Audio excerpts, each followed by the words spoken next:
Speaker, the President's Cabinet.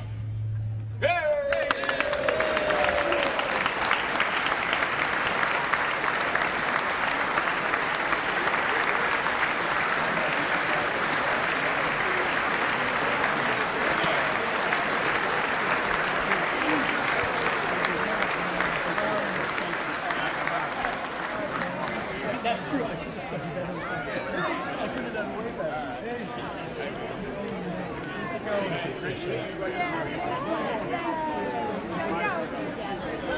Secretary, can't wait to connect with you. You have so much to learn. Yes.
Mr. Speaker, the President of the United States.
Thank you.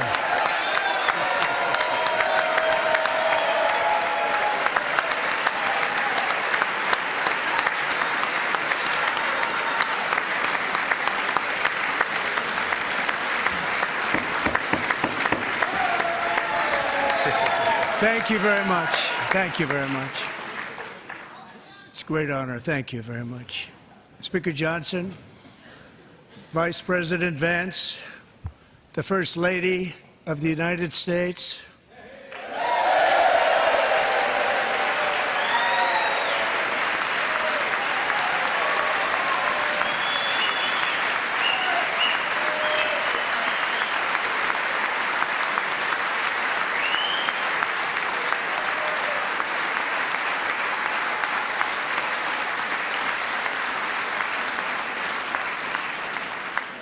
members of the United States Congress, thank you very much.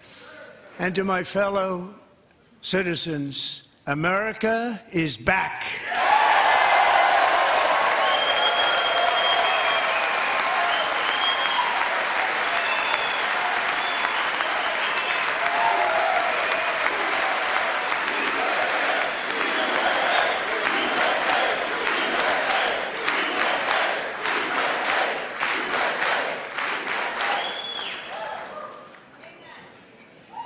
6 weeks ago, I stood beneath the dome of this Capitol and proclaimed the dawn of the golden age of America.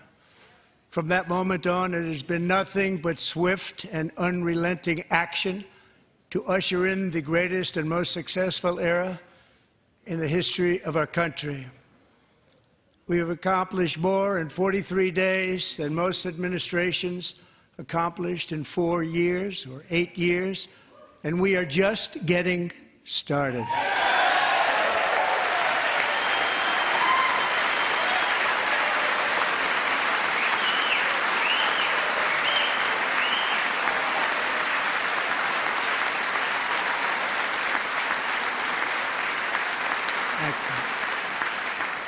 I return to this chamber tonight to report that America's momentum is back, our spirit is back, our pride is back, our confidence is back, and the American dream is surging bigger and better than ever before.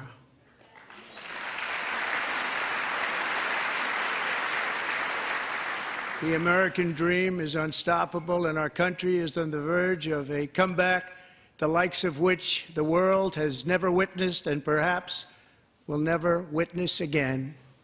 There's never been anything like it. The presidential election of November 5th was a mandate like has not been seen in many decades. We won all 7 swing states, giving us an electoral college victory of 312 votes.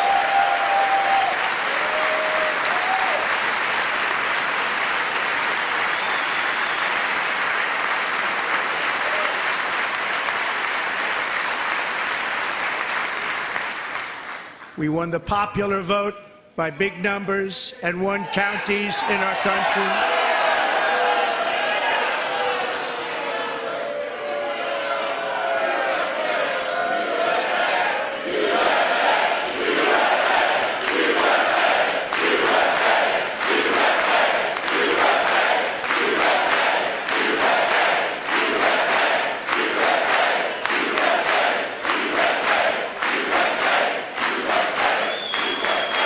And won counties in our country, 2,700 to 525, on a map that reads almost completely red for Republican.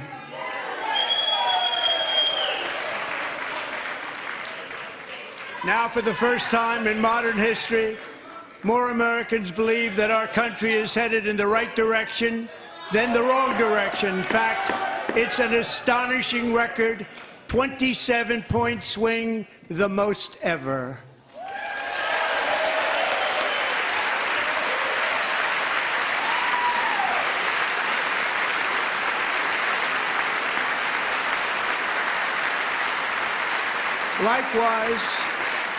Small business optimism saw its single largest one-month gain ever recorded, a 41-point jump.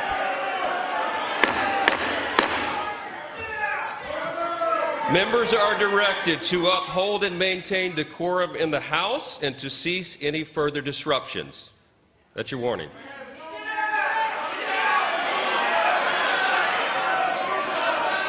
Members are engaging in willful and continuing breach of decorum, and the chair is prepared to direct the Sergeant-at-Arms to restore order to the joint session.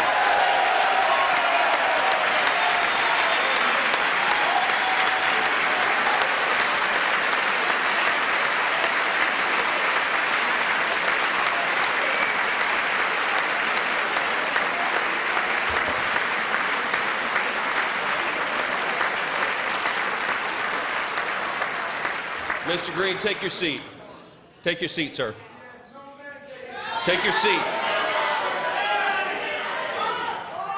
Finding that members continue to engage in willful and concerted disruption of proper decorum, the chair now directs the Sergeant-at-Arms to restore order. Remove this gentleman from the chamber.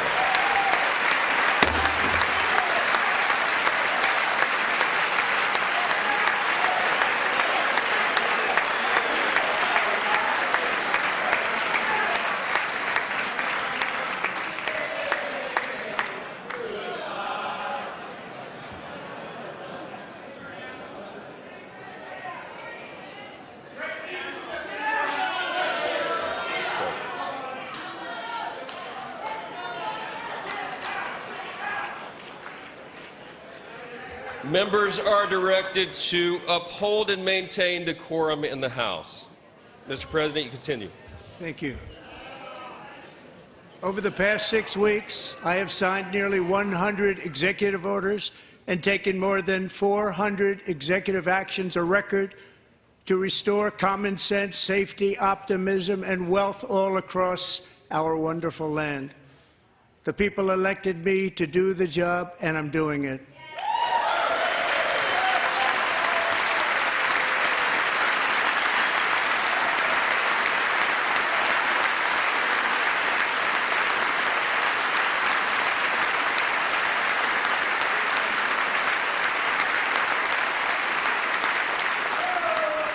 In fact, it has been stated by many that the first month of our presidency, it's our presidency, is the most successful in the history of our nation.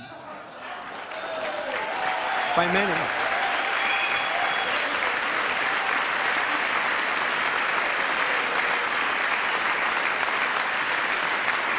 And what makes it even more impressive is that, do you know who number 2 is?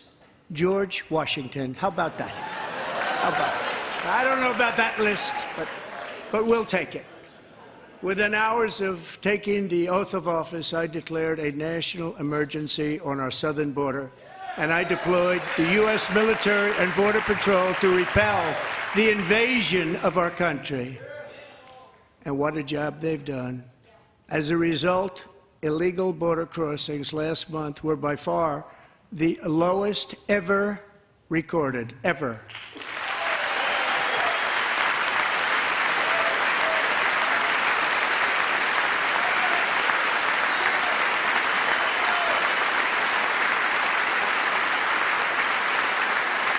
They heard my words and they chose not to come. Much easier that way.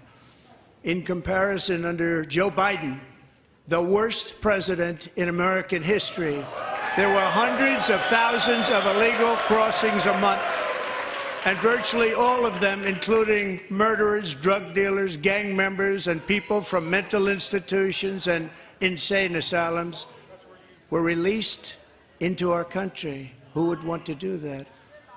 This is my 5th such speech to Congress. And once again, I look at the Democrats in front of me, and I realize there is absolutely nothing I can say to make them happy or to make them stand or smile or applaud. Nothing I can do. I could find a cure to the most devastating disease, a disease that would wipe out entire nations, or announce the answers to the greatest economy in history or the stoppage of crime to the lowest levels ever recorded. And these people sitting right here will not clap, will not stand, and certainly will not cheer for these astronomical achievements. They won't do it, no matter what. Five times I've been up here. It's very sad, and it just shouldn't be this way.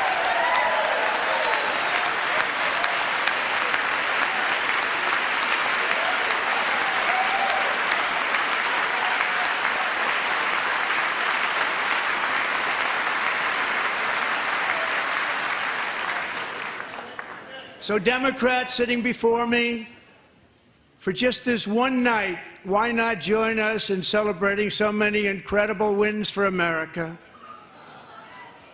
For the good of our nation, let's work together and let's truly make America great again.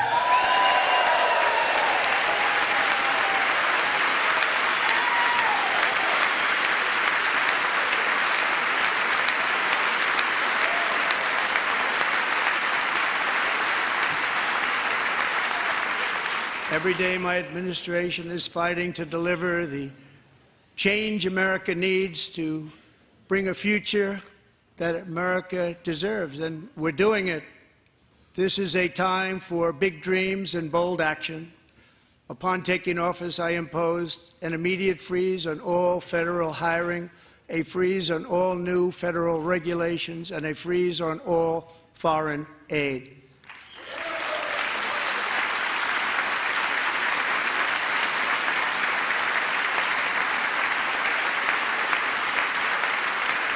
I terminated the ridiculous Green New Scam.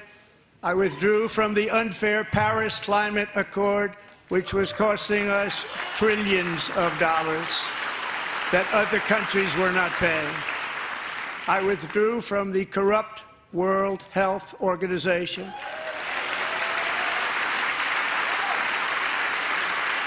And I also withdrew from the anti-American UN Human Rights Council.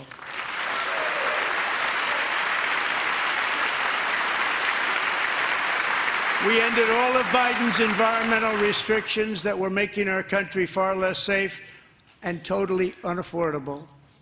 And importantly, we ended the last administration's insane electric vehicle mandate, saving our auto workers and companies from economic destruction.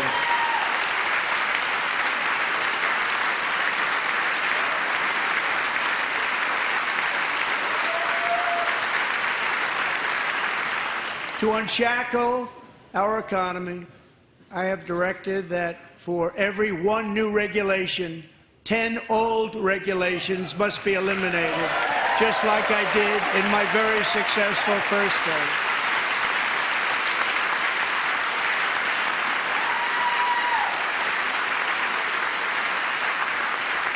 And in that first term, we set records on ending unnecessary rules and regulations like no other president had done before. We ordered all federal workers to return to the office. They will either show up for work in person or be removed from their job.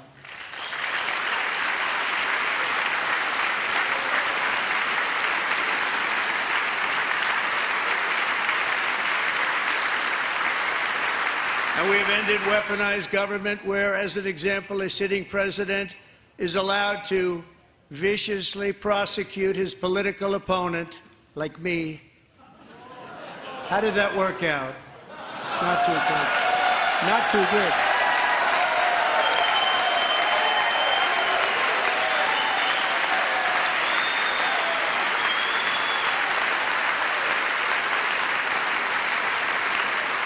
And I have stopped all government censorship and brought back free speech in America. It's back.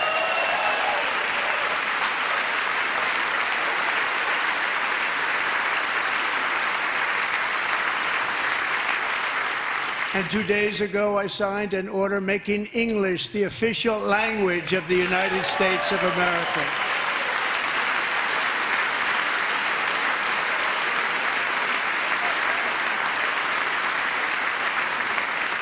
I renamed the Gulf of Mexico the Gulf of America.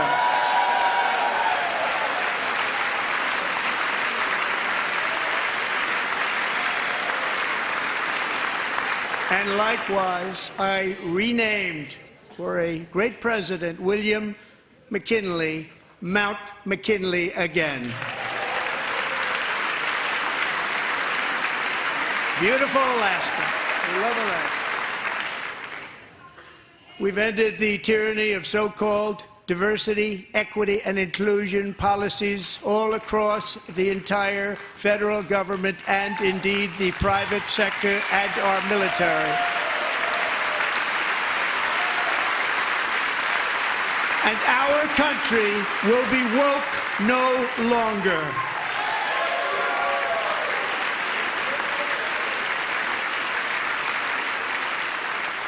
We believe that whether you are a doctor, an accountant, a lawyer, or an air traffic controller, you should be hired and promoted based on skill and competence, not race or gender. Very important.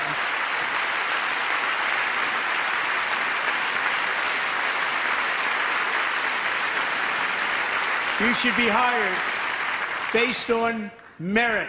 And the Supreme Court, in a brave and very powerful decision, has allowed us to do so. Thank you. Thank you very much. Thank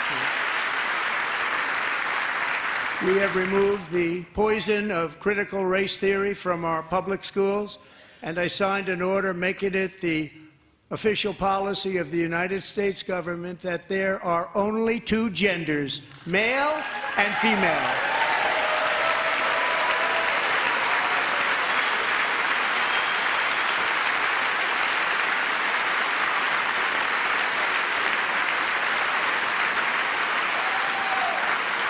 I also signed an executive order to ban men from playing in women's sports.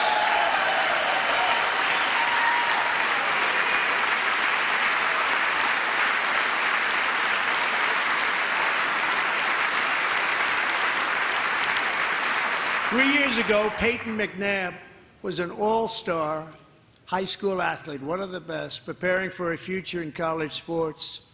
But when her girls' volleyball match was invaded by a male, he smashed the ball so hard in Peyton's face, causing traumatic brain injury, partially paralyzing her right side, and ending her athletic career. It was a shot like she's never seen before. She's never seen anything like it.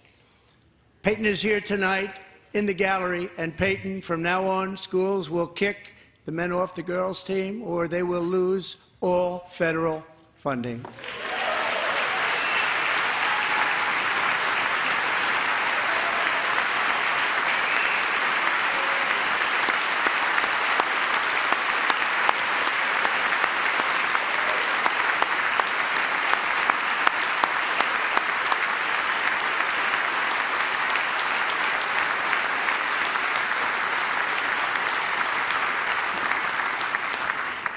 And if you really want to see numbers, just take a look at what happened in the women's boxing, weightlifting, track and field, swimming, or cycling, where a male recently finished a long-distance race 5 hours and 14 minutes ahead of a woman for a new record by 5 hours.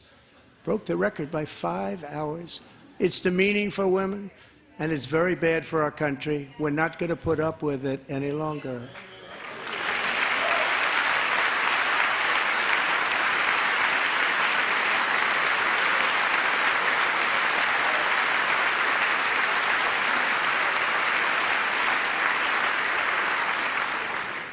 What I have just described is only a small fraction of the common sense revolution that is now, because of us, sweeping the entire world. Common sense has become a common theme, and we will never go back. Never. Never going to let that happen.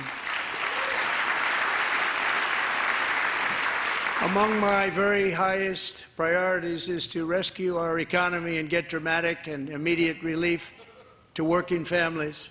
As you know, we inherited from the last administration an economic catastrophe and an inflation nightmare. Their policies drove up energy prices, pushed up grocery costs, and drove the necessities of life out of reach for millions and millions of Americans. They've never had anything like it. We suffered the worst inflation in 48 years, but perhaps even in the history of our country. They're not sure. As president, I'm fighting every day to reverse this damage and make America affordable again.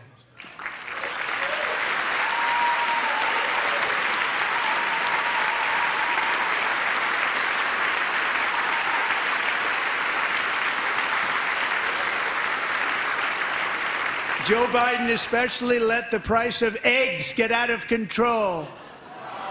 The egg price is out of control, and we're working hard to get it back down. Secretary, do a good job on that. You inherited a total mess from the previous administration.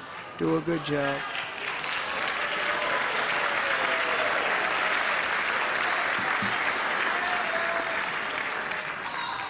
A major focus of our fight to defeat inflation is rapidly reducing the cost of energy.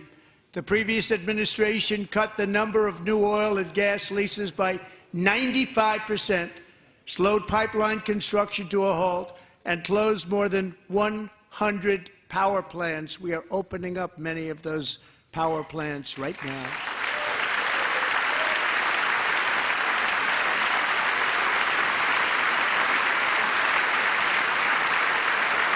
And frankly, we have never seen anything like it. That's why on my first day in office, I declared a national energy emergency. As you've heard me say many times, we have more liquid gold under our feet than any nation on earth, and by far. And now I fully authorize the most talented team ever assembled to go and get it. It's called Drill, Baby, Drill.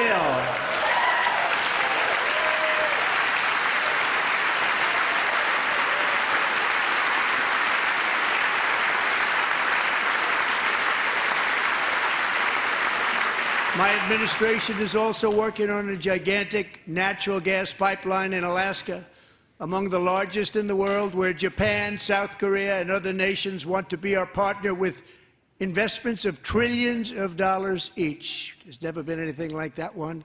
It will be truly spectacular. It's all set to go. The permitting is gotten. And later this week, I will also take historic action to dramatically expand production of critical minerals and rare earths here in the USA.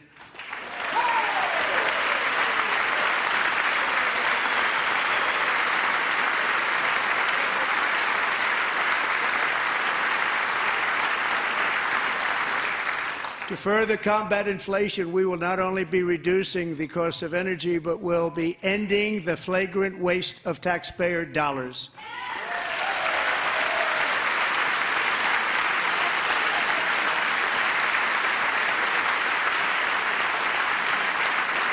And to that end, I have created the brand new Department of Government Efficiency, DOGE.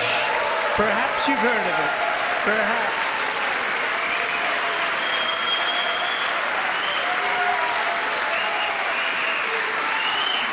Which is headed by Elon Musk, who is in the gallery tonight.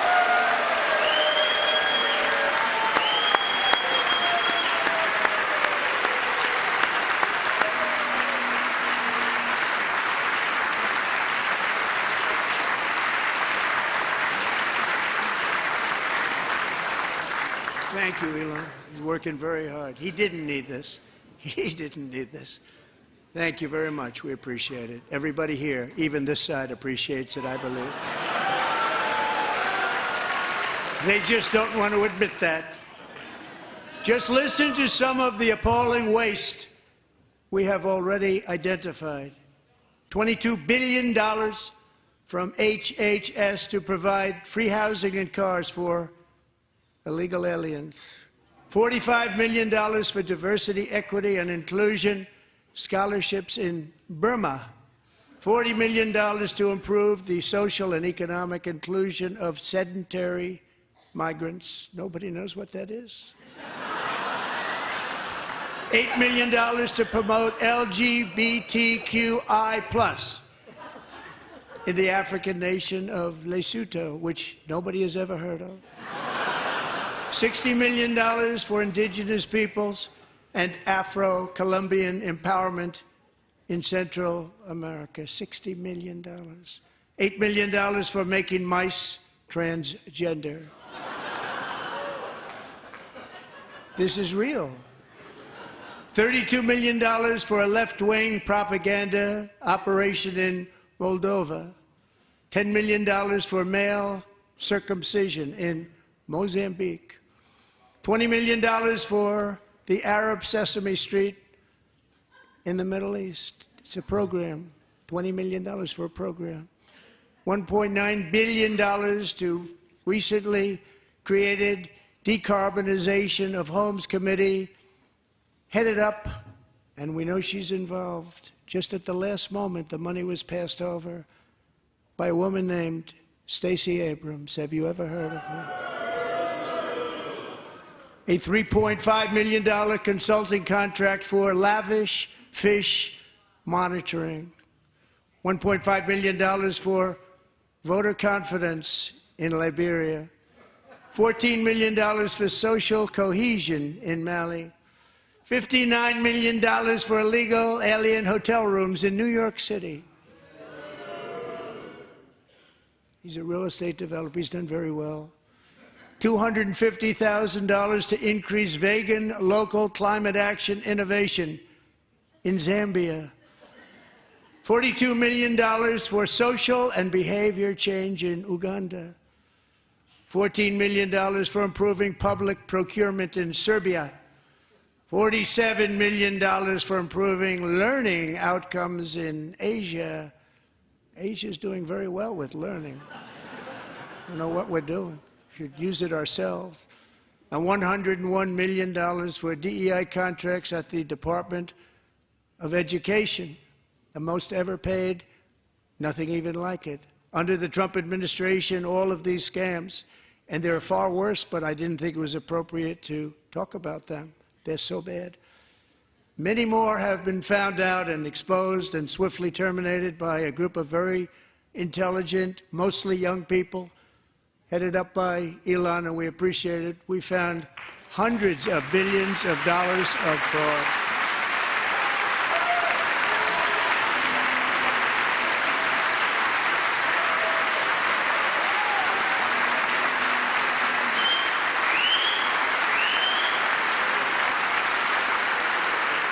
And we've taken back the money and reduced our debt to fight inflation and other things.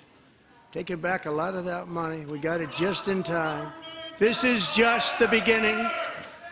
The Government Accountability Office, a federal government office, has estimated annual fraud of over $500 billion in our nation, and we are working very hard to stop it. We're going to. We're also identifying shocking levels of incompetence and probable fraud in the Social Security program for our seniors, and that our seniors and people that we love rely on. Believe it or not, government databases list 4.7 million Social Security members from people aged 100 to 109 years old. It lists 3.6 million people from ages 110 to 119. I don't know any of them. I know some people that are rather elderly, but not quite that elderly. 3.47 million people from ages 120 to 129. 3.9 million people from ages 130 to 139. 3.5 million people from ages 140 to 149. And money is being paid to many of them, and we're searching right now. In fact, Pam, good luck. Good luck. You're going to find it.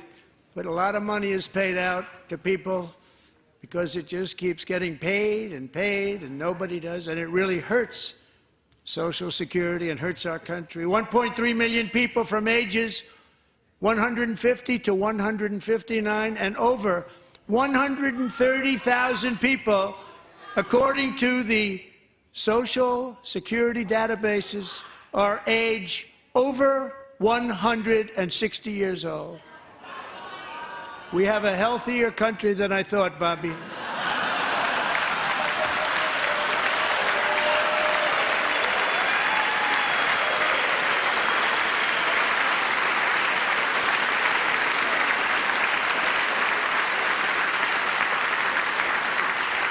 Including, to finish, 1,039 people between the ages of 220 and 229, one person between the age of 240 and 249, and one person is listed at 360 years of age. More than 100 years older than our country. But we're going to find out where that money's going, and it's not going to be pretty. By slashing all of the fraud, waste, and theft we can find, we will defeat inflation, bring down mortgage rates, lower car payments and grocery prices, protect our seniors, and put more money in the pockets of American families.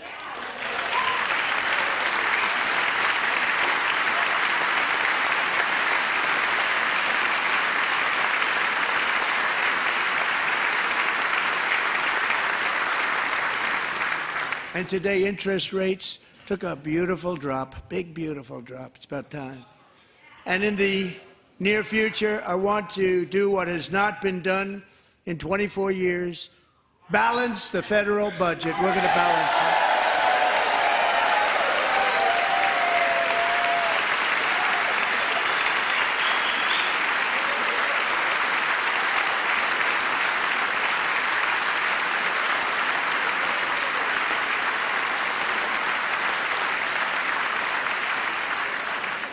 With that goal in mind, we have developed in great detail what we are calling the Gold Card, which goes on sale very, very soon.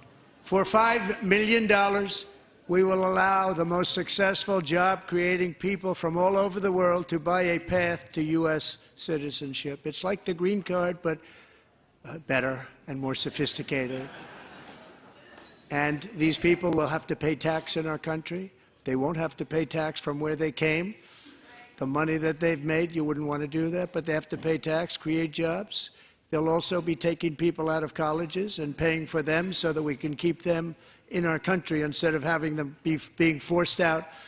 Number one, at the top school, as an example, being forced out and not being allowed to stay and create tremendous numbers of jobs and great success for a company out there. So while we take out the criminals, killers, traffickers, and child predators who are allowed to enter our country under the open border policy of these people, the Democrats, the Biden administration, the open border insane policies that you've allowed to destroy our country, we will now bring in brilliant, hardworking, job-creating people.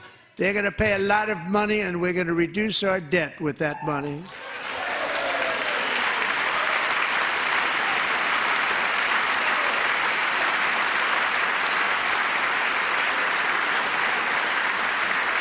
Americans have given us a mandate for bold and profound change.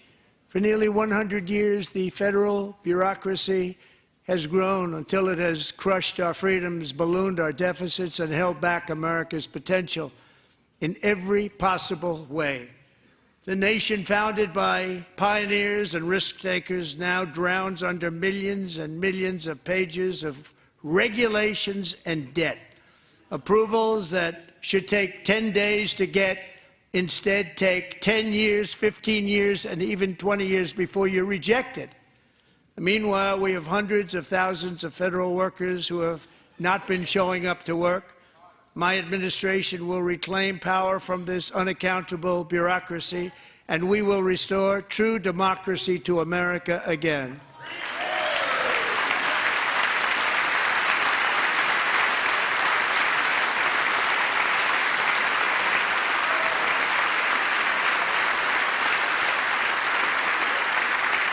federal bureaucrat who resists this change will be removed from office immediately. Because we are draining the swamp. It's very simple. And the days of rule by unelected bureaucrats are over.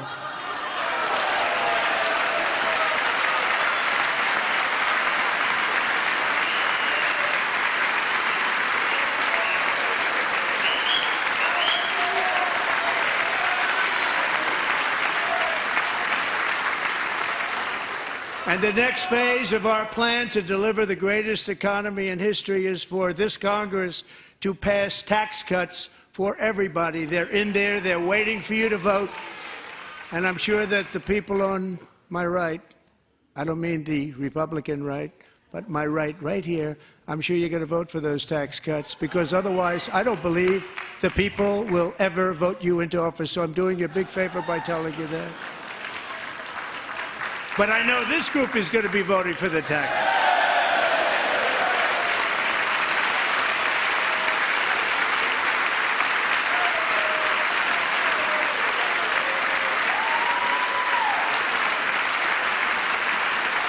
Thank you. It's a very, very big part of our plan. We had tremendous success in our first term with it. A very big part of our plan. We're seeking permanent income tax cuts all across the board.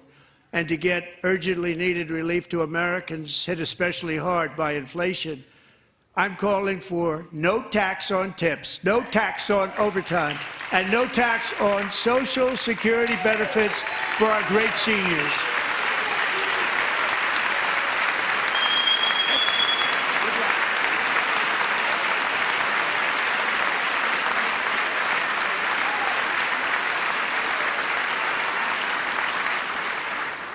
And I also want to make interest payments on car loans tax deductible, but only if the car is made in America.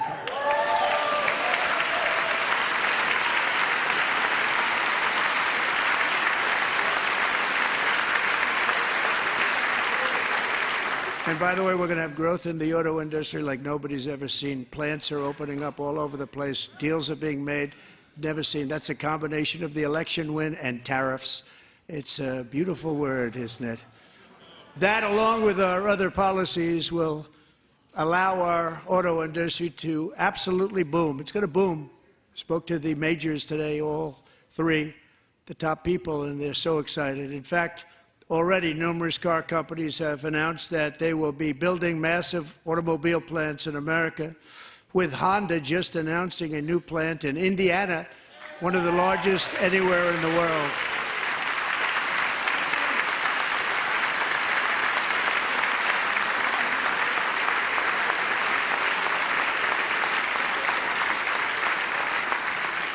And this has taken place since our great victory on November 5th, a date which will hopefully go down as one of the most important in the history of our country.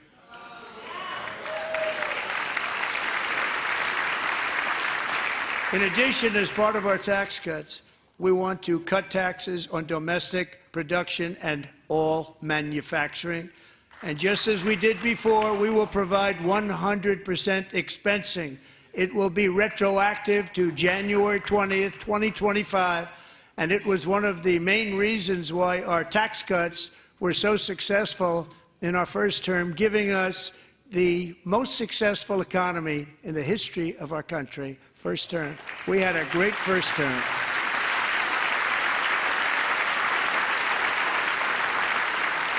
If you don't make your product in America, however, under the Trump administration, you will pay a tariff, and in some cases, a rather large one.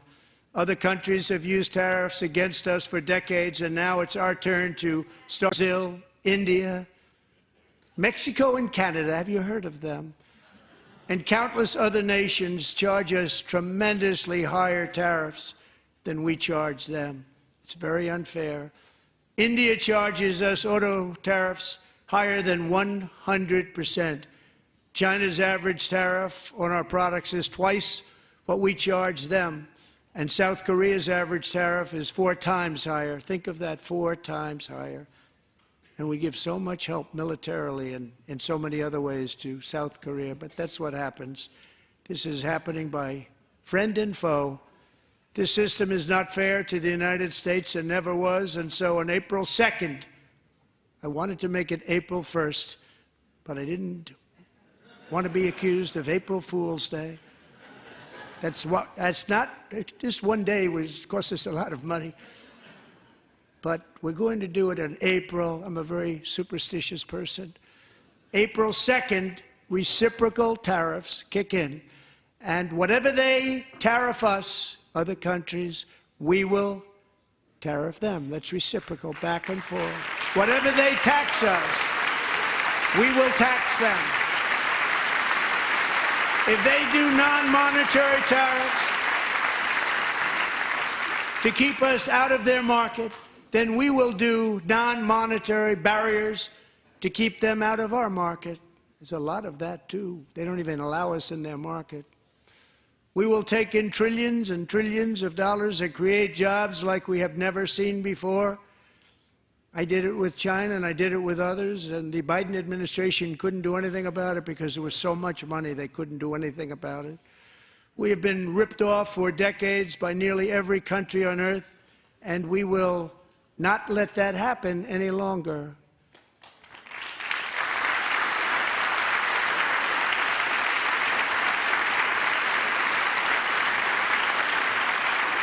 Much has been said over the last 3 months about Mexico and Canada, but we have very large deficits with both of them. But even more importantly, they've allowed fentanyl to come into our country at levels never seen before, killing hundreds of thousands of our citizens and many very young, beautiful people, destroying families.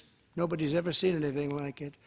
They are, in effect, receiving subsidies of hundreds of billions of dollars. We pay subsidies to Canada and to Mexico of hundreds of billions of dollars, and the United States will not be doing that any longer. We're not going to do it any longer.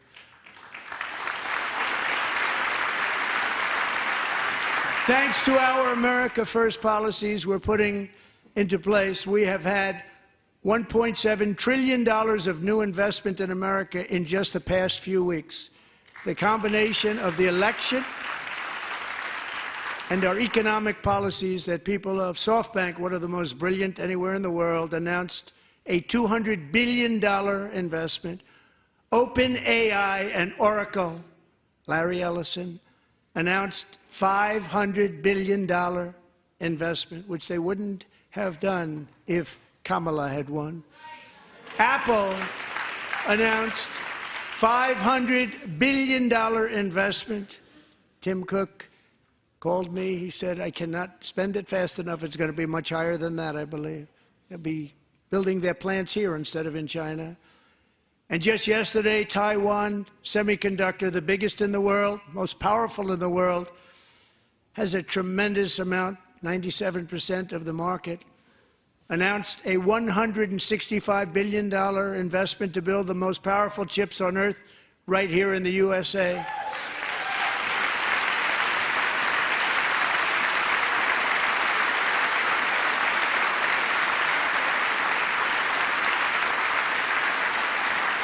And we're not giving them any money. Your CHIPS Act is a horrible, horrible thing. We give hundreds of billions of dollars, and it doesn't mean a thing. They take our money and they don't spend it. All that meant to them, we're giving them no money. All that was important to them was they didn't want to pay the tariffs, so they came and they're building, and many other companies are coming. We don't have to give them money. We just want to protect our businesses and our people, and they will come because they won't have to pay tariffs if they build in America. So it's very amazing. You should get rid of the CHIP Act, and whatever's left over, Mr. Speaker, you should use it to reduce debt or any other reason you want to.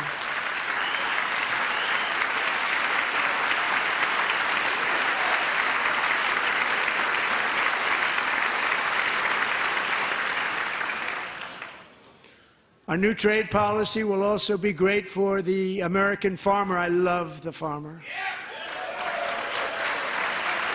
who will now be selling into our home market, the USA, because nobody is going to be able to compete with you. Because those goods that come in from other countries and companies, they're really in a bad position in so many different ways. They're uninspected. They may be very dirty and disgusting, and they come in and they pour in, and they hurt our American farmers. The tariffs will go on agricultural product coming into America, and our farmers, starting on April 2nd, it may be a little bit of an adjustment period. We had that before when I made the deal with China, $50 billion of purchases, and I said, just bear with me, and they did. They did. Probably have to bear with me again, and this will be even better. That was great. The problem with it was that Biden didn't enforce it. He didn't enforce it. $50 billion of purchases, and we were doing great, but Biden did not enforce it, and it hurt our farmers. But our farmers are going to have a field day right now. So to our farmers, have a lot of fun. I love you too. I love you too. It's all going to happen.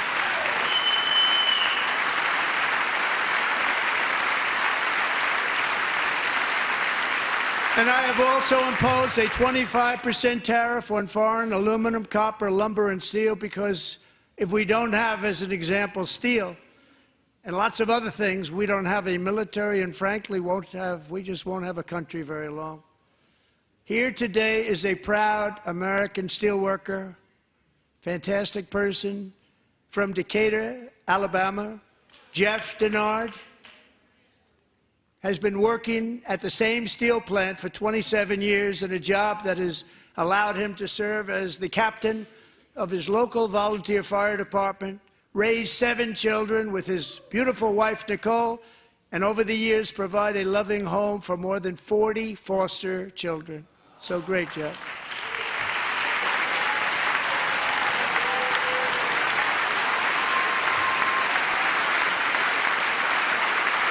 Thank you, Jeff.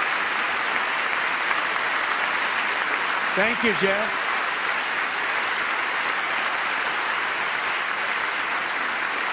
Stories like Jeff's remind us that tariffs are not just about protecting American jobs.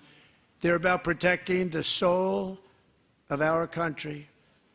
Tariffs are about making America rich again and making America great again, and it's happening, and it will happen rather quickly. There'll be a little disturbance, but we're okay with that. It won't be much. No, you're not. Oh. And look where Biden took us. Very low, the lowest we've ever been. Jeff, I want to thank you very much. And I also want to recognize another person who has devoted herself to foster care community. She works so hard on it. A very loving person, our magnificent First Lady of the United States.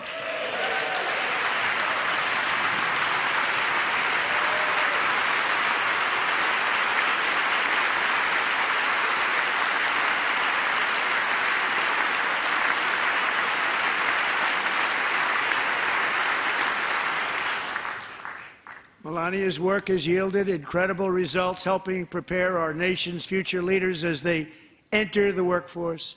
Our First Lady is joined by 2 impressive young women, very impressive.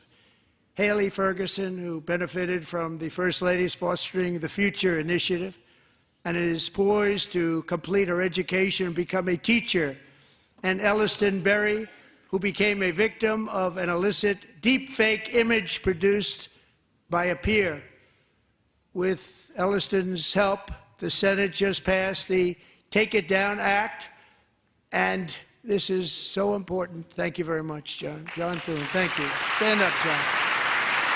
Thank you, John.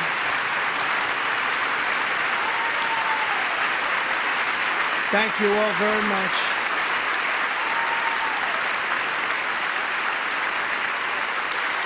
Thank you. And thank you to John Thune and the Senate. Great job. To criminalize the publication of such images online is a terrible, terrible thing. And once it passes the House, I look forward to signing that bill into law. Thank you. And I'm going to use that bill for myself, too, if you don't mind. Because nobody gets treated worse than I do online. Nobody. That's great. Thank you very much to the Senate. Thank you. But if we truly care about protecting Americans' children, no step is more crucial than securing America's borders. Over the past 4 years, 21 million people poured into the United States. Many of them were murderers, human traffickers, gang members, and other criminals from the streets of dangerous cities all throughout the world. Because of Joe Biden's insane and very dangerous open border policies, they are now strongly embedded in our country, but we are getting them out and getting them out fast.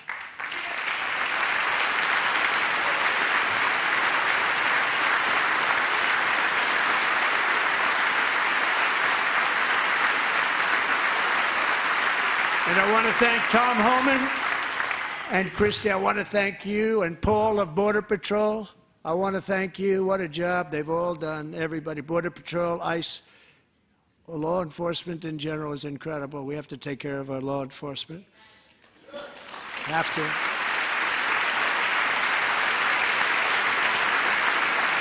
Last year,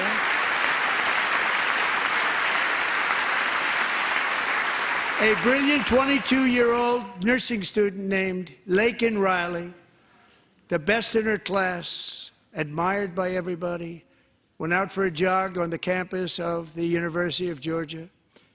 That morning, Laken was viciously attacked, assaulted, beaten, brutalized, and horrifically murdered. Laken was stolen from us by a savage illegal alien gang member who was arrested while trespassing across Biden's open southern border and then set loose into the United States under the heartless policies of that failed administration. It was indeed a failed administration. He had then been arrested and released in a Democrat-run sanctuary city, a disaster, before ending the life of this beautiful young angel. With us this evening are Laken's beloved mother, Allison, and her sister, Lauren.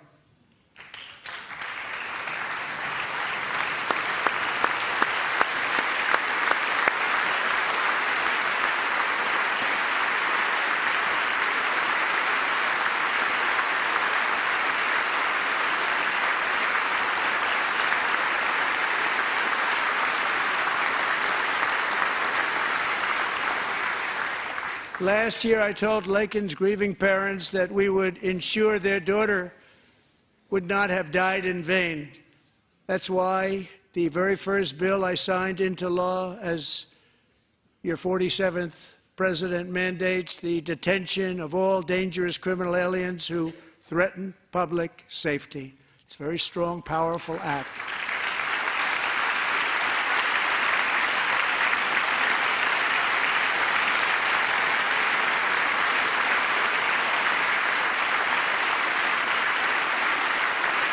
It's called the Laken-Riley Act. So Allison and Lauren, America will never, ever forget our beautiful Laken Hope Riley.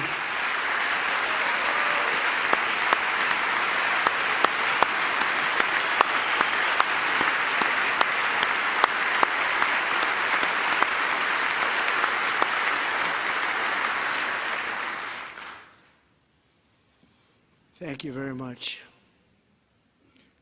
Since taking office, my administration has launched the most sweeping border and immigration crackdown in American history, and we quickly achieved the lowest numbers of illegal border crossers ever recorded. Thank you.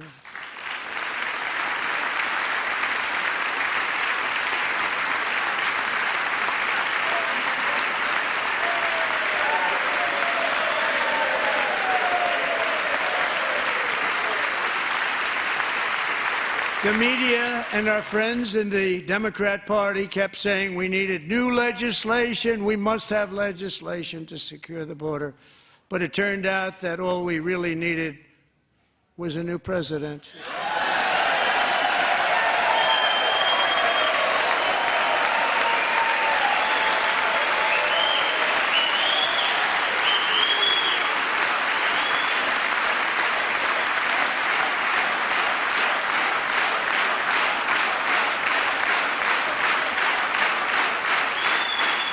Thank you.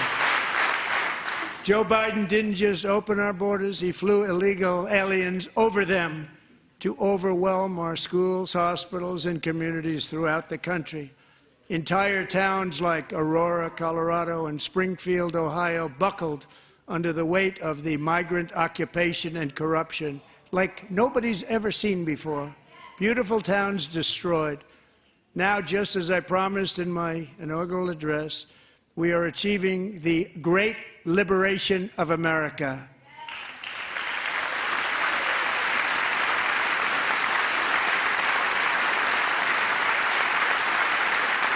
But there still is much work to be done. Here tonight is a woman I have gotten to know, Alexis Nungari from Houston.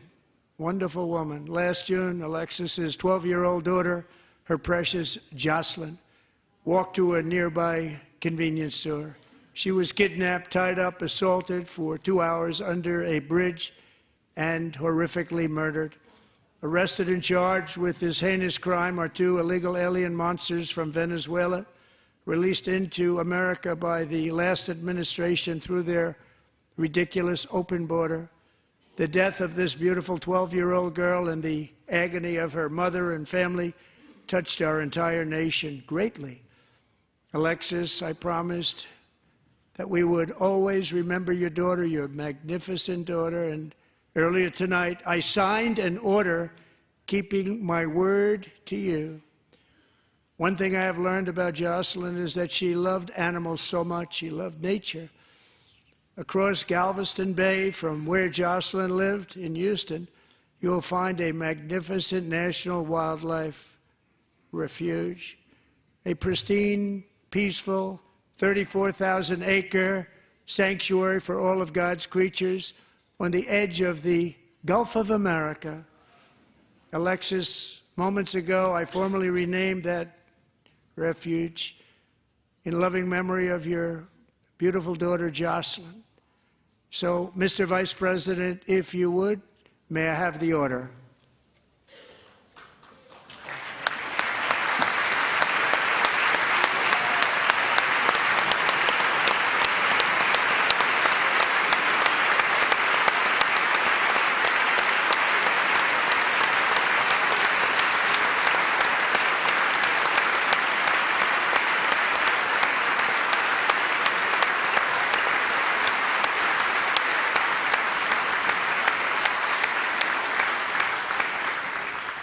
Thank you very much.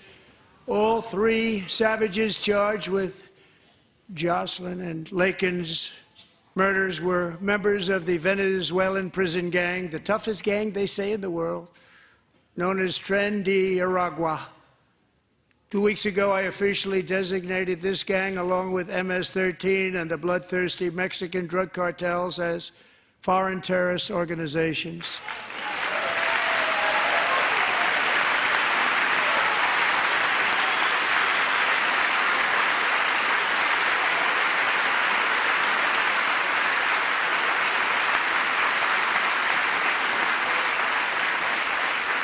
They are now officially in the same category as ISIS, and that's not good for them. Countless thousands of these terrorists were welcomed into the U.S. by the Biden administration.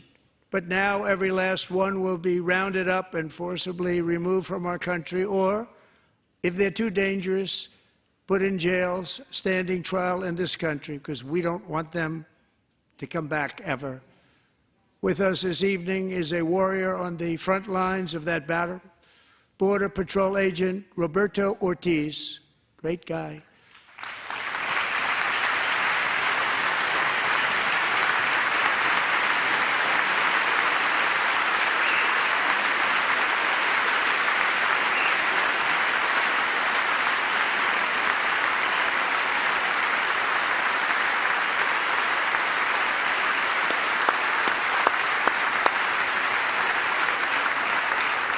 In January, Roberto and another agent were patrolling by the Rio Grande near an area known as Cartel Island. Doesn't sound too nice to me.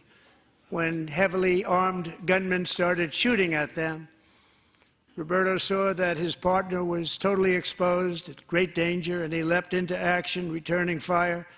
and providing crucial seconds for his fellow agent to seek safety, just barely. I have some of the prints of that event, and it was not good. Agent Ortiz, we salute you for your great courage and for your line of fire that you took and for the bravery that you showed. We honor you, and we will always honor you. Thank you, Roberto, very much.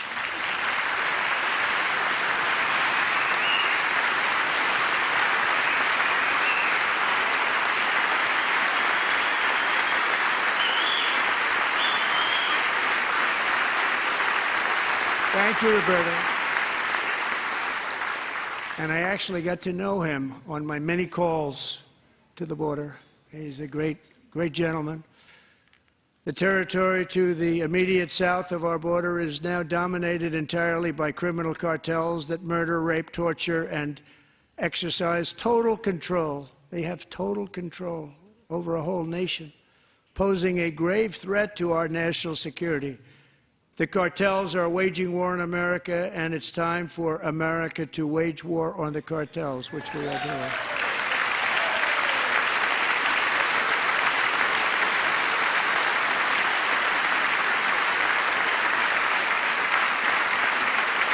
Five nights ago, Mexican authorities, because of our tariff policies being imposed on them, think of this, handed over to us 29 of the biggest cartel leaders in their country. That has never happened before. They want to make us happy. First time ever. But we need Mexico and Canada to do much more than they've done, and they have to stop the fentanyl and drugs pouring into the USA. They're going to stop it. I have sent Congress a detailed funding request laying out exactly how we will eliminate these threats to protect our homeland and complete the largest deportation operation in American history, larger even than current record holder, President Dwight D. Eisenhower, a moderate man, but someone who believed very strongly in borders. Americans expect Congress to send me this funding without delay so I can sign it into law. So, Mr. Speaker, John Thune, both of you, I hope you're going to be able to do that, Mr. Speaker. Thank you. Mr. Leader, thank you. Thank you very much. And let's get it to me. I'll sign it so fast, you won't even believe it.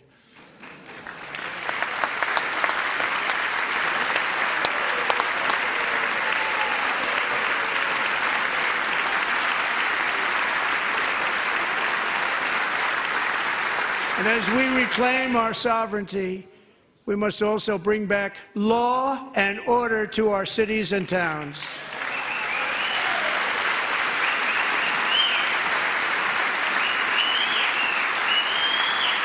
In recent years, our justice system has been turned upside down by radical left lunatics. Many jurisdictions virtually ceased enforcing the law against dangerous repeat offenders while weaponizing law enforcement against political opponents like me. My administration has acted swiftly and decisively to restore fair, equal, and impartial justice under the constitutional rule of law, starting at the FBI and the DOJ. Pam, good luck. Cash, wherever you may be, good luck. Good luck. Pam Bondi. Good luck. So important. Going to do a great job. Cash, thank you. Thank you, Cash.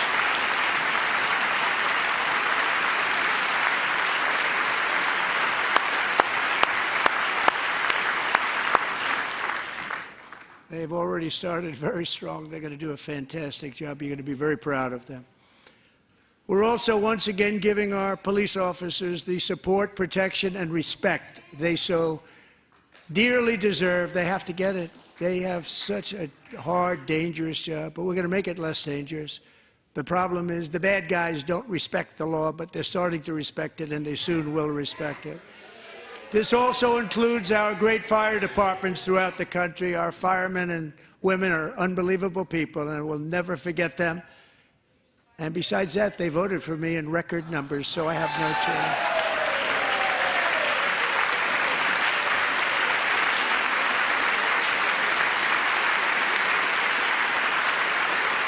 One year ago this month, 31-year-old New York police officer Jonathan Diller, unbelievably wonderful person and a great officer, was gunned down at a traffic stop on Long Island. I went to his funeral.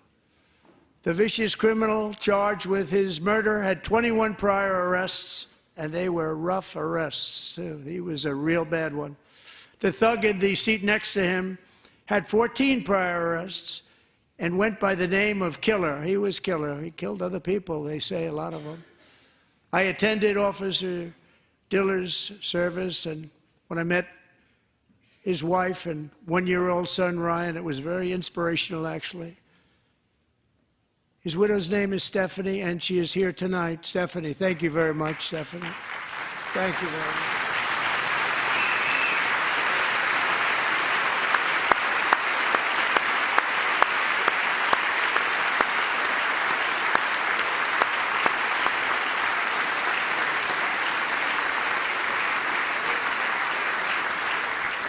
Stephanie, we're going to make sure that Ryan knows his dad was a true hero, New York's finest, and we're going to get these cold-blooded killers and repeat offenders off our streets, and we're going to do it fast.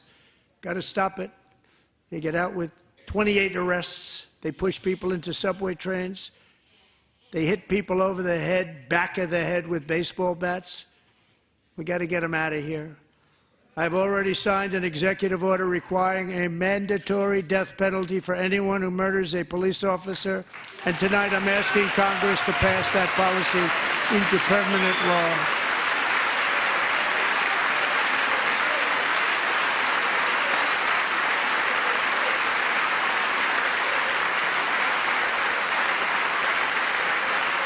I'm also asking for a new crime bill getting tough on repeat offenders while enhancing protections for America's police officers so they can do their jobs without fear of their lives being totally destroyed. They don't want to be killed.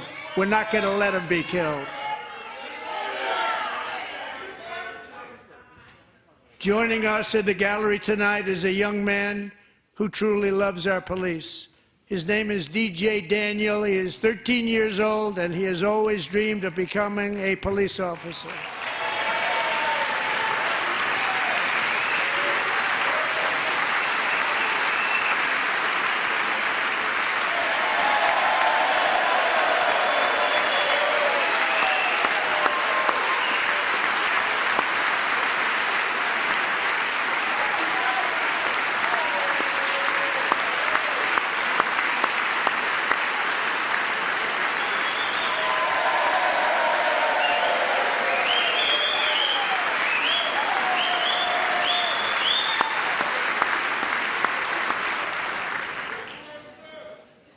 But in 2018, DJ was diagnosed with brain cancer. The doctors gave him 5 months at most to live. That was more than 6 years ago.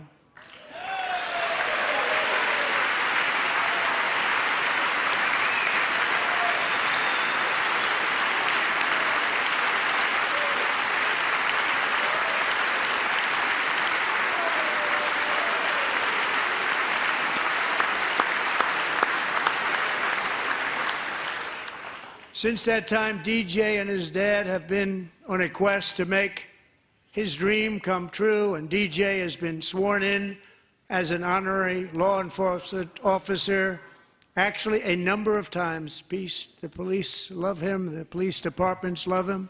And tonight, DJ, we're going to do you the biggest honor of them all. I am asking our new Secret Service Director, Sean Curran, to officially make you an agent of the United States Secret Service.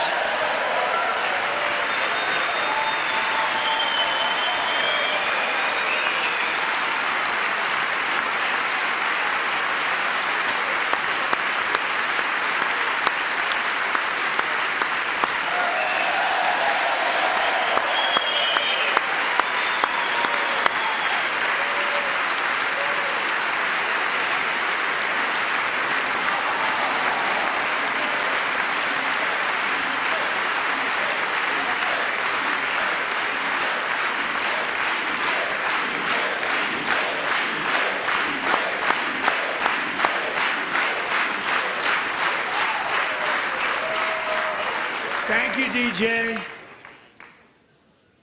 DJ's doctors believe his cancer likely came from a chemical he was exposed to when he was younger. Since 1975, rates of child cancer have increased by more than 40%. Reversing this trend is one of the top priorities for our new presidential commission to make America healthy again, chaired by our new Secretary of Health and Human Services, Robert F. Kennedy, Jr.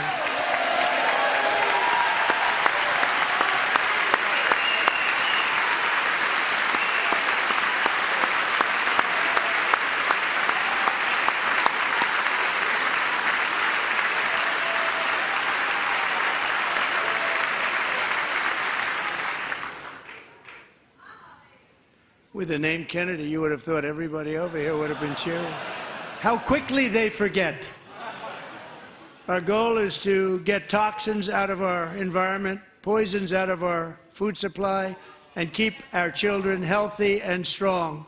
As an example, not long ago, and you can't even believe these numbers, 1 in 10,000 children had autism, 1 in 10,000.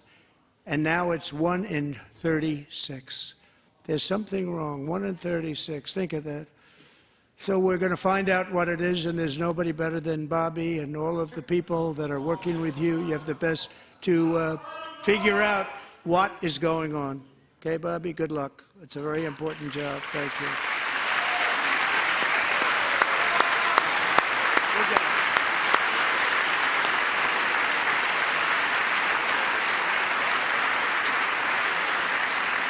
Thank you.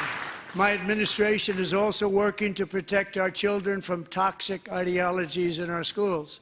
A few years ago, January Littlejohn and her husband discovered that their daughter's school had secretly socially transitioned their 13-year-old little girl.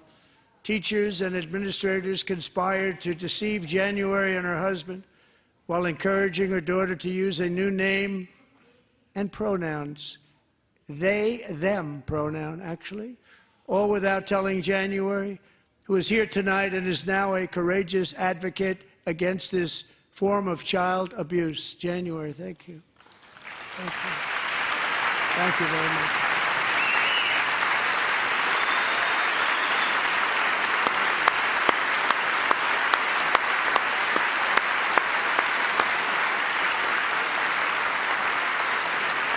Thank you. Stories like this are why, shortly after taking office, I signed an executive order banning public schools from indoctrinating our children with transgender ideology.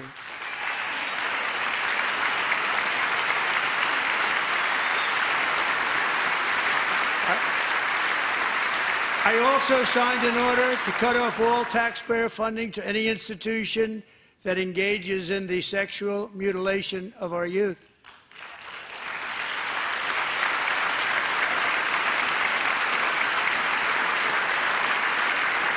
And now I want Congress to pass a bill permanently banning and criminalizing sex changes on children and forever ending the lie that any child is trapped in the wrong body. This is a big lie.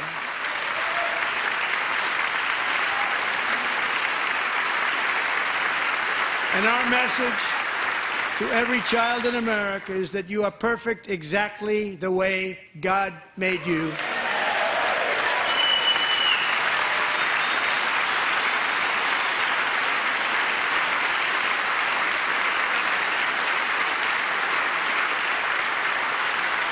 Because we're getting wokeness out of our schools and out of our military, and it's already out, and it's out of our society. We don't want it. Wokeness is trouble. Wokeness is bad. It's gone. It's gone. And we feel so much better for it, don't we? Don't we feel better? Our service members won't be activists and ideologues. They will be fighters and warriors. They will fight for our country. And Pete, congratulations. Secretary of Defense, congratulations.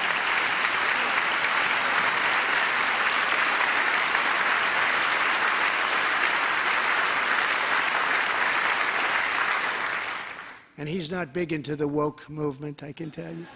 I know him well.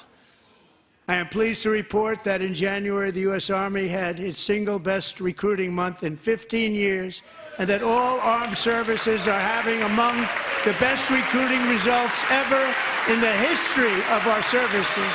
What a difference.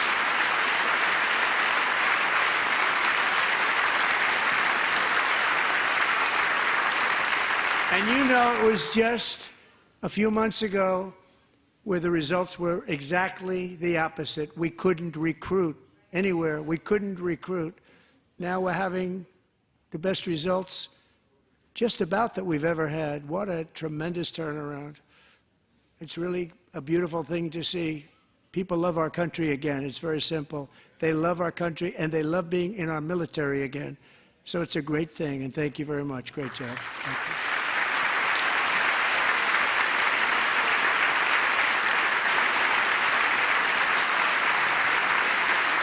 We're joined tonight by a young man, Jason Hartley, who knows the weight of that call of duty. Jason's father, grandfather, and great-grandfather all wore the uniform. Jason tragically lost his dad, who was also a Los Angeles County Sheriff's deputy when he was just a boy, and now he wants to carry on the family legacy of service. Jason is a senior in high school, a 6-letter varsity athlete, a really good athlete, they say, a brilliant student with a 4.46, that's good, GPA. And his greatest dream is to attend the U.S. Military Academy at West Point.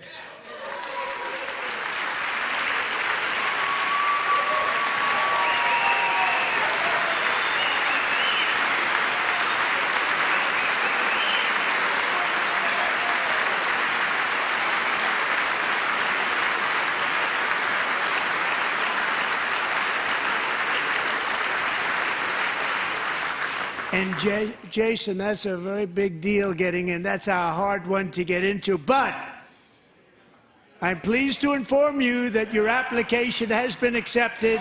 You will soon be joining the Corps of Cadets.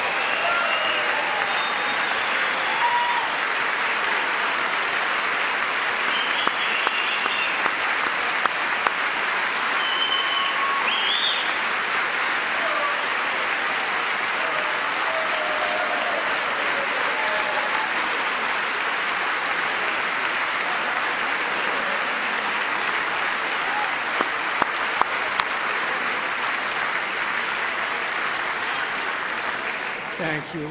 Jason, you're going to be on the long gray line, Jason. As Commander-in-Chief, my focus is on building the most powerful military of the future. As a first step, I'm asking Congress to fund a state-of-the-art Golden Dome missile defense shield to protect our homeland, all made in the USA.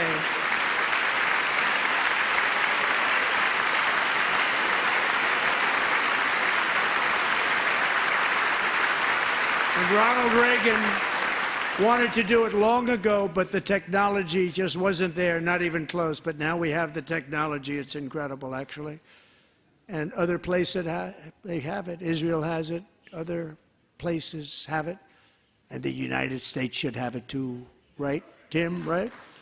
They should have it too. So I want to thank you. But it's a very, very important. This is a very dangerous world. We should have it. We want to be protected, and we're going to protect our citizens like never before.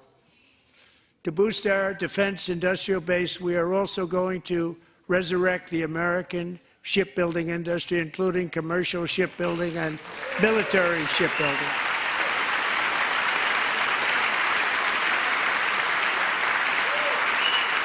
And for that purpose, I am announcing tonight that we will create a new Office of Shipbuilding in the White House and offer special tax incentives to bring this industry home to America where it belongs. We used to make so many ships.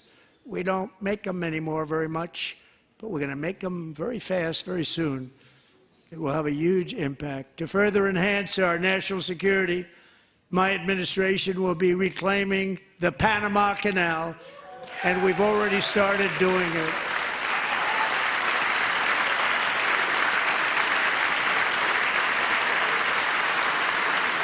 Just today, a large American company announced they are buying both ports around the Panama Canal and lots of other things having to do with the Panama Canal and a couple of other canals. The Panama Canal was built by Americans for Americans, not for others, but others could use it. But it was built at tremendous cost of American blood and treasure. 38,000 workers died building the Panama Canal. They died of malaria. They died of snake bites and mosquitoes. Not a nice place to work. They paid them very highly to go there, knowing there was a 25% chance that they would die. The most expensive project also that was ever built in our country's history, if you bring it up to modern-day costs. It was given away by the Carter administration for $1, but that agreement has been violated very severely. We didn't give it to China. We gave it to Panama, and we're taking it back.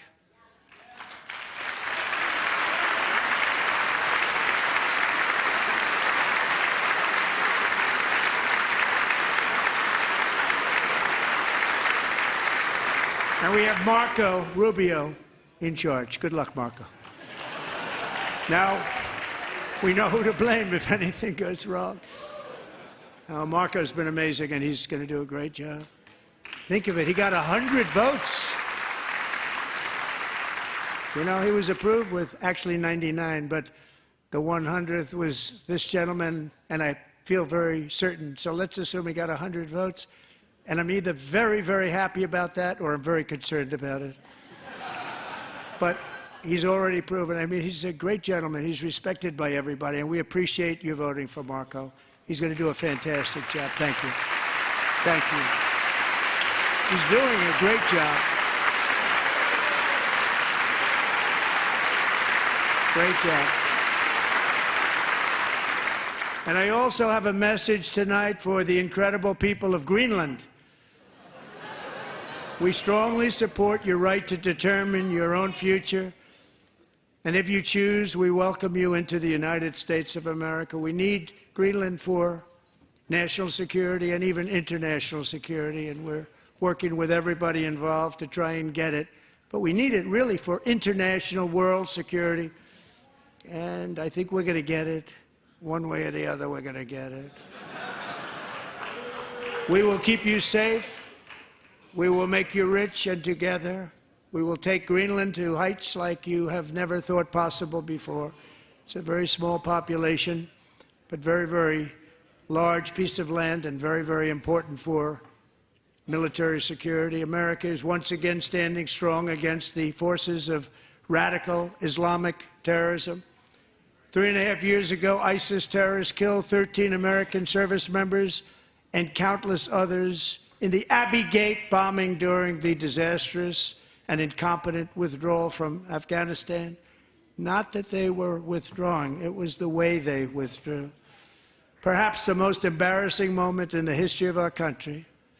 Tonight, I am pleased to announce that we have just apprehended the top terrorist responsible for that atrocity, and he is right now on his way here to face the swift sword of American justice.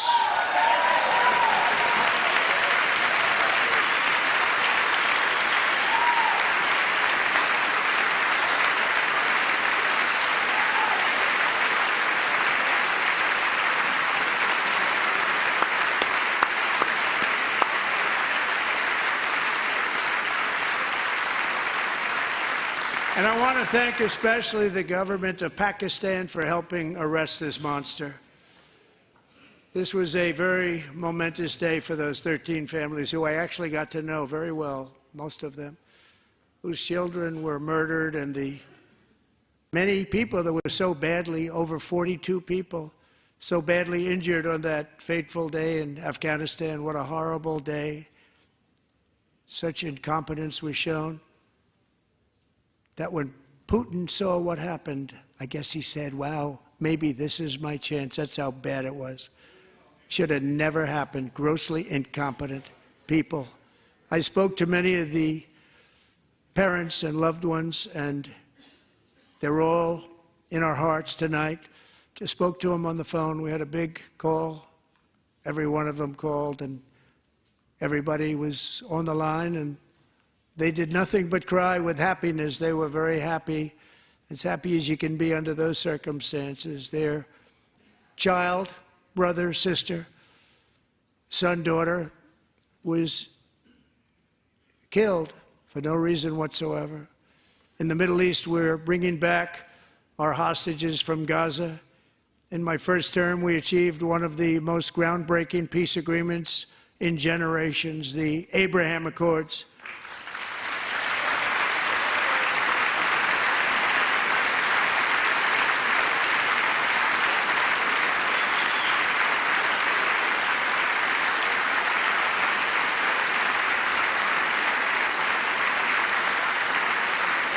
And now we're going to build on that foundation to create a more peaceful and prosperous future for the entire region. A lot of things are happening in the Middle East. People haven't been talking about that so much lately with everything going on with Ukraine and Russia.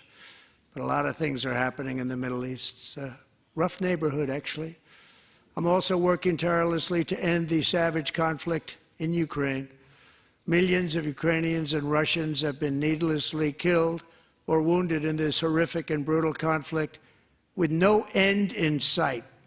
The United States has sent hundreds of billions of dollars to support Ukraine's defense, with no security, with no anything.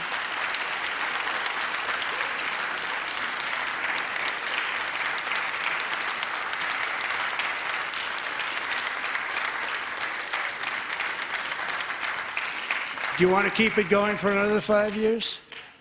Yeah, you would say Pocahontas says yes.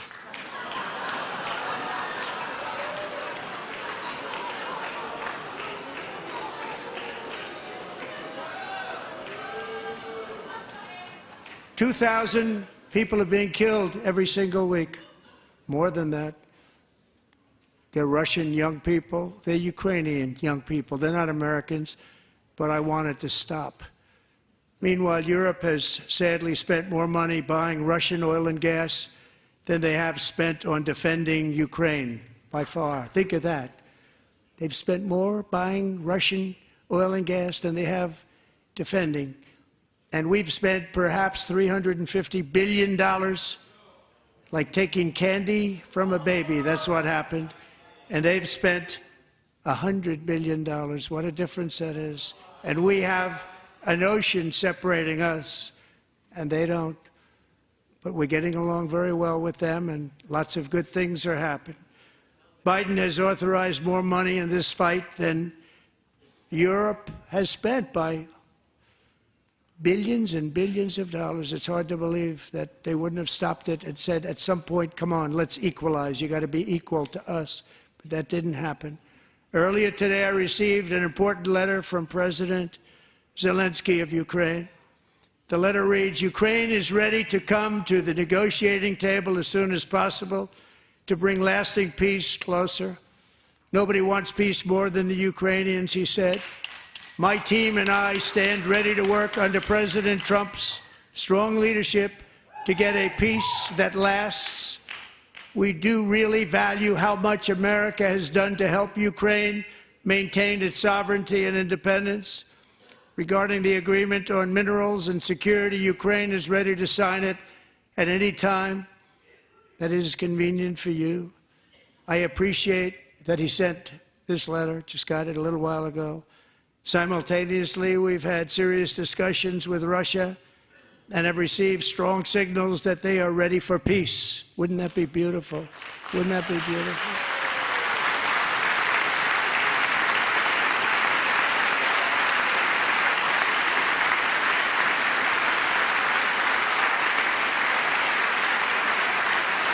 Wouldn't that be beautiful?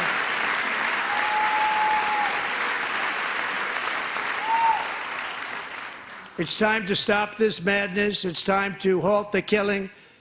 It's time to end this senseless war. If you want to end wars, you have to talk to both sides. Nearly 4 years ago, amid rising tensions, a history teacher named Mark Fogel was detained in Russia and sentenced to 14 years in a penal colony. Rough stuff. The previous administration barely lifted a finger to help him. They knew he was innocent, but they had no idea where to begin. But last summer, I promised his 95-year-old mother, Malphine, that we would bring her boy safely back home. After 22 days in office, I did just that, and they are here tonight.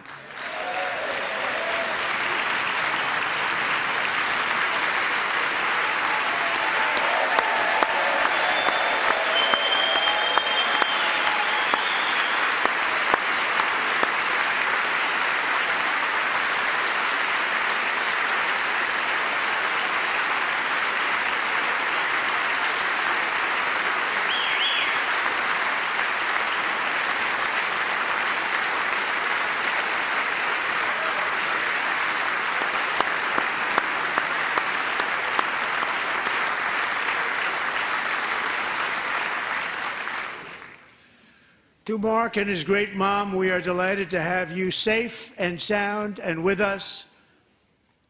As fate would have it, Mark Fogel was born in a small rural town in Butler, Pennsylvania. Have you heard of it? Where his mother has lived for the past 78 years. I just happened to go there last July 13th for a rally. That was not pleasant. And that is where I met his beautiful mom right before I walked onto that stage. And I told her I would not forget what she said about her son. And I never did I? Never forgot. Less than 10 minutes later, at that same rally, gunfire rang out, and a sick and deranged assassin unloaded 8 bullets from his sniper's perch into a crowd of many thousands of people. My life was saved by a fraction of an inch, but some were not so lucky. Corey Comparator was a firefighter, a veteran, a Christian, a husband, a devoted father, and above all, a protector. When the sound of gunshots pierced the air, it was a horrible sound. Corey knew instantly what it was and what to do. He threw himself on top of his wife and daughters and shielded them from the bullets with his own body. Corey was hit really hard. You know the story from there. He sacrificed his life to save theirs. 2 others, very fine people, were also seriously hit. But thankfully, with the help of 2 great country doctors, we thought they were gone and they were saved. So those doctors had great talent. We're joined by Corey's wife, Helen, who was his high school sweetheart, and their 2 beloved daughters, Allison and Kaylee. Thank you.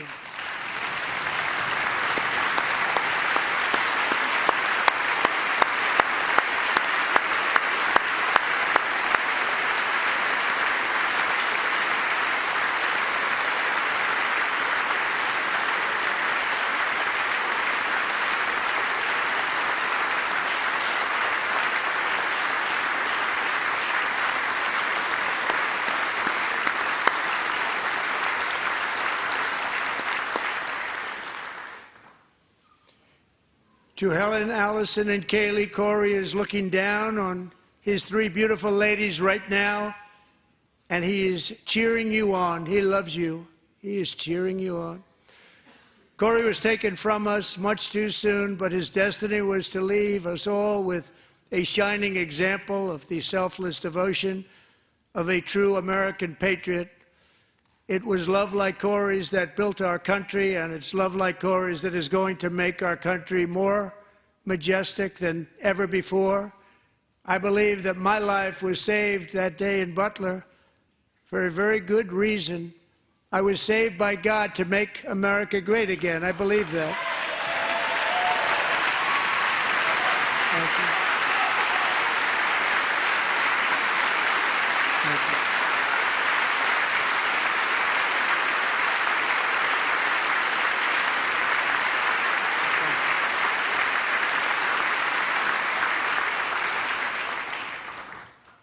Thank you very much. From the patriots of Lexington and Concord to the heroes of Gettysburg and Normandy, from the warriors who crossed the Delaware to the trailblazers who climbed the Rockies, and from the legends who soared at Kitty Hawk to the astronauts who touched the moon, Americans have always been the people who defied all odds, transcended all dangers, made the most extraordinary sacrifices, and did whatever it took to defend our children, our country, and our freedom. And as we have seen in this chamber tonight, that same strength, faith, love, and spirit is still alive and thriving in the hearts of the American people.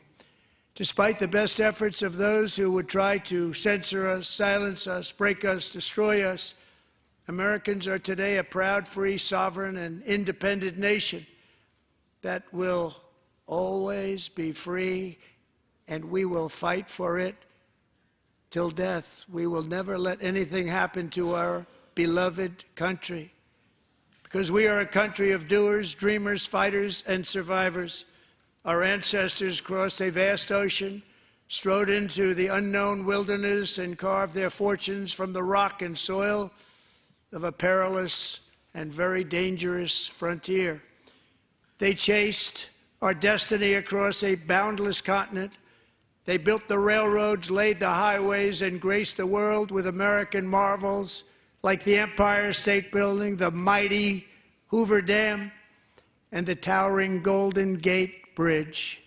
They lit the world with electricity, broke free of the force of gravity, fired up the engines of American industry, vanquished the communists, fascists, and Marxists all over the world, and gave us countless modern wonders sculptured out of iron, glass, and steel. We stand on the shoulders of these pioneers who won and built the modern age. These workers who poured their sweat into the skylines of our cities. These warriors who shed their blood on fields of battle and gave everything they had for our rights and for our freedom. Now it is our time to take up the righteous cause of American liberty. And it is our turn to take America's destiny into our own hands and begin the most thrilling days in the history of our country. This will be our greatest era.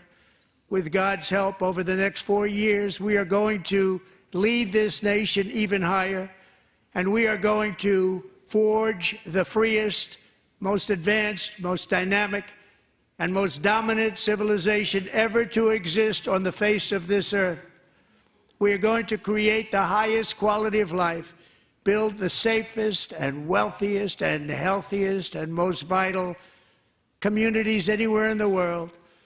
We are going to conquer the vast frontiers of science, and we are going to lead humanity into space and plant the American flag on the planet Mars and even far beyond.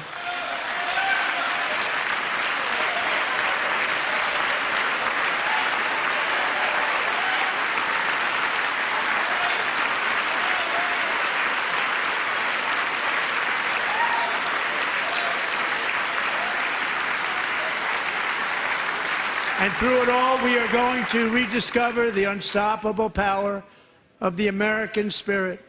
And we are going to renew unlimited promise of the American dream. Every single day, we will stand up and we will fight, fight, fight for the country our citizens believe in and for the country our people deserve.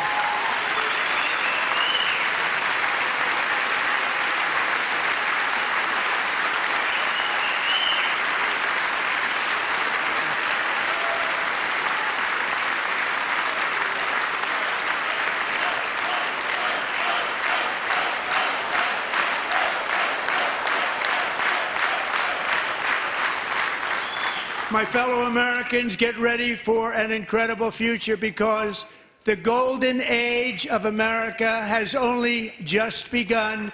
It will be like nothing that has ever been seen before. Thank you, God bless you, and God bless America.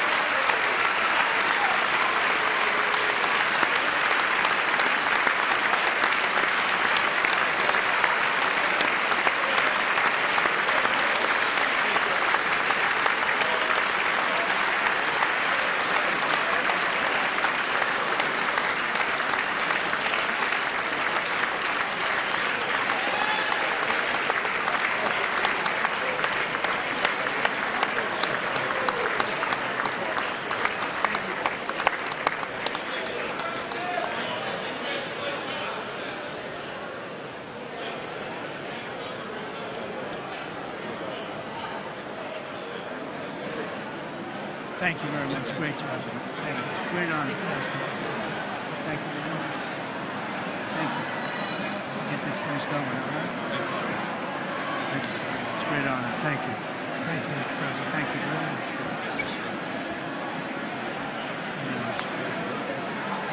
Thank you very much. Appreciate it. Thank you. I see you soon. Young people from all over there. Well, I'm trying to. Great guy.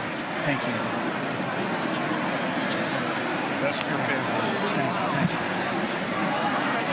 Thank you very much. Appreciate it. Howard. Thank you again.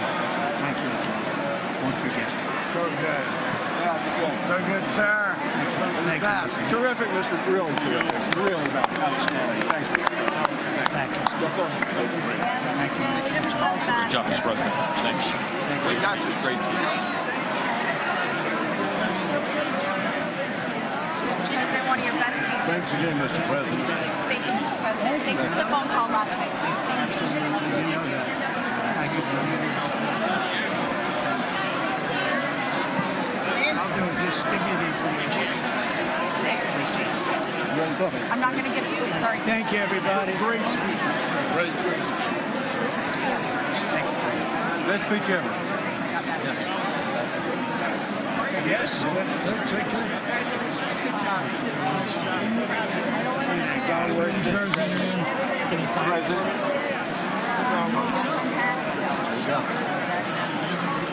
President Roger Williams, thanks for the call. I love Roger Williams. Thank you. You don't have to introduce yourself. Thank you, sir. Mr. President. I know you better than you do, Roger. Thank you so much. My great baseball player. America Good is- job. Great job you're doing. America is back. Thank you so much, Welcome you Mr. back in President. Pennsylvania anytime, sir. They stood for. Thank you all. They stood for another country, not our country. That was phenomenal, sir. It's hard to believe, isn't it? That was fantastic, sir. That was Thank you very much. Thank you. quick selfie. Mr. President. Good job, Mr. President. Good job. Thank you so much. Great speech, sir. Great speech. Yes, sir. See you back in Pennsylvania. Oh, just quick. I want to say it all. Absolutely. West Virginia. Oh, good. How you doing? All right? Did you get a chance to shake his hand earlier? Do you want me to get a picture of you shaking his hand or anything? You're good. Thank you very much. Let's do biofilm. Thank you, darling. Great Sir, thank you. I love you. Best speech on the board ever. Yeah, it was so good. Thank you very much. Hey, you rocked it, Mr. President. We're with you. 100% crush. Thank you. Really good. Congratulations. President. Best speech ever. Thank you. What's the best Mr. President, that was a great speech. That was awesome. God bless you. Wonderful. It was wonderful. Thank you. Great job. Let's go. Get down to that. You get down. Good luck. Yes, sir. Thank you. It's so great. Thank you, everybody. Good job. Thank you for mentioning God needs to help us. Thank you, Mr. It's President. true. Mr. President. Incredible. Thank you. Thank you. Great speech. Great speech. Thanks for taking my call. Good luck to you. Yeah. Epic. My man. Thank you for standing You strong. really triggered those people. Tremendous, Mr. President. Thank Somebody you. did. Thank you so much. Thanks for the beneficial ownership and this week. That was Oh, a good yeah. thing. Thanks for mentioning farmers. Well, we love our farmers. Thank you, man. Thank you, Mr. President. You earned this night. Thank you very much. Appreciate it. Worked hard. Thank you, man. Proud of you. Thank you, Mr. President. Thank you so much. Thank you. Great again, Bradley. Thank you. Endorsed me here. I did indeed. You better believe it. Very well I done, did a good sir. endorsement. President, home run. Thank you. Great job. You killed it. Thank you, Mr. President. Thank you, everybody. You did great. Thank you. Good job. Thank you. Great to see you. Slam dunk. You're doing good. Thank you, sir. You did amazing, per usual. Thank you. I'll see you. Thank you. Yes, sir. Thank you. Hey, cheese. Thank you. Got it? Love you, Got it? Mr. President. Yes. Thank you, everybody. Look at this beautiful. New congressman from Eastern Washington. We've never met. Oh, Michael that's Baumgartner. good. I was one of Mike Leach's best friends. Oh, that's He thinks good. very Oh, highly of Mike you. was- oh, he was great. Tremendous. He Yeah. was a great guy. Great What a speech. Great. Thank you. Thank you very much. Respect for you. You did a great job. Yeah, thank you very much. Home run, Mr. Yeah, right, President. yeah. Home run. Home run. That was a good one. President, Good to see you, sir. Appreciate it. Good job. job. Thank you very much. Looking good. Look at him. I need to talk to you about some buildings, some public buildings. You let me know. I will. Thank you, sir. Mr. President. Gus, crazy.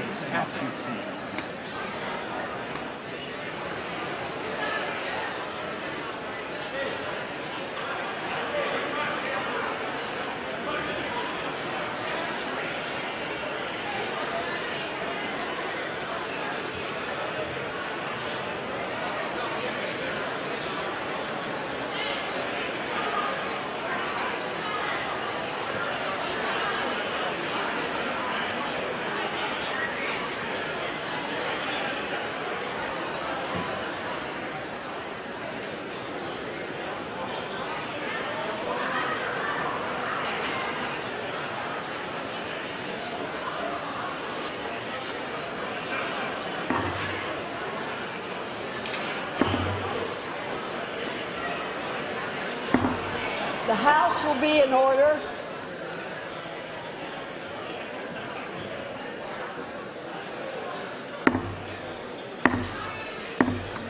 The House will be in order. For what purpose does the gentleman from Louisiana seek recognition?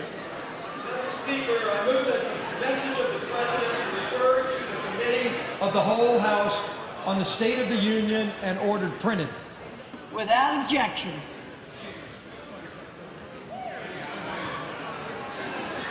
Does it,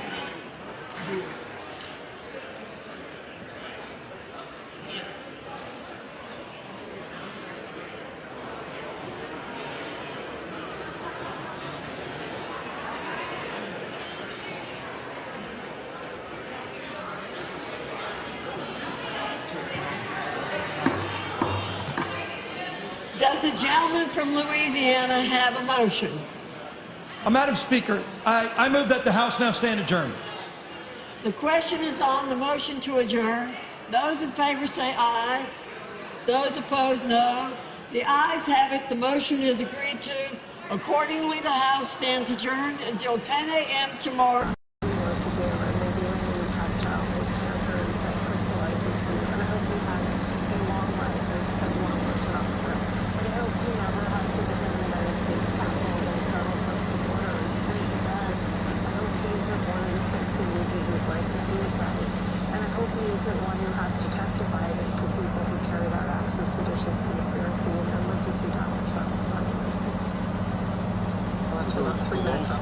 Huh?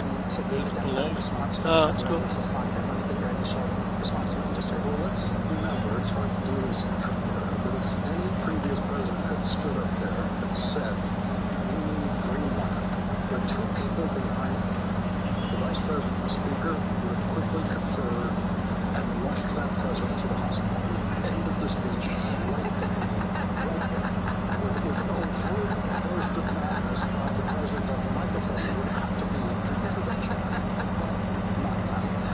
What's interesting about the eyes tonight is one of his favorites wasn't there, and that is after really intense 48 hours of coverage of tariffs. He did tell the American people who lied tonight that foreign countries pay the tariffs. CNBC and other outlets have been